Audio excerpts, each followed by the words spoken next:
বোয়ালখালীতে chairman প্রার্থী জাহিদুল হকের সমর্থনে কর্মী সমাবেশ অনুষ্ঠিত।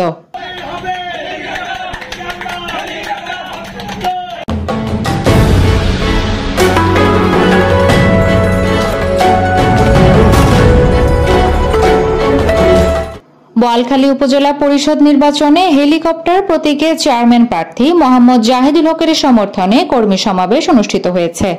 সাতপুরাবাসীর পক্ষ থেকে তথা বোয়ালখালীবাসীর পক্ষ থেকে আন্তরিক অভিনন্দন এবং ধন্যবাদ জানাচ্ছি।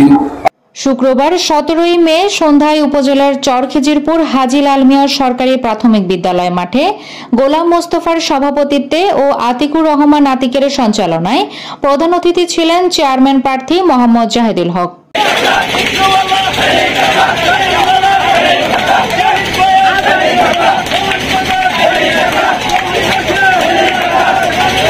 সমাবেশে বক্তব্য রাখেন চেয়ারম্যান আব্দুল মান্নান মোনাফ, হাজী রুস্তম আলী, আইবুর রহমান অপু, মোহাম্মদ আলমগীর, সোনা মিয়া, আব্দুল নূর, আবুল মনসুর, জাহাঙ্গীর আলম, সাদেক হোসেন মেম্বার, আক্তার হোসেন, আবু তাহের, মনির হোসেন, মোহাম্মদ ইউসুফ, রহমত আলী, সাজ্জাদ হোসেন, জানে আলম, সৈয়দ সাইফুদ্দিন, মোহাম্মদ সাদেক, আবু সিদ্দিক, আব্দুল মান্নান, জাহাঙ্গীর আলম প্রমুখ।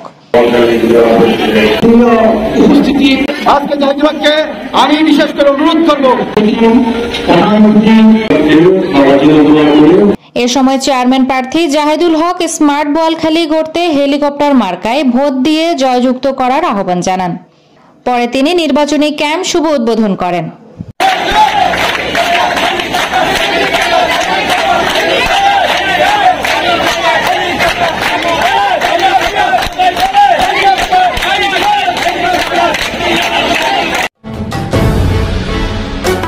সময়ের সাথে আমাদের চট্টলা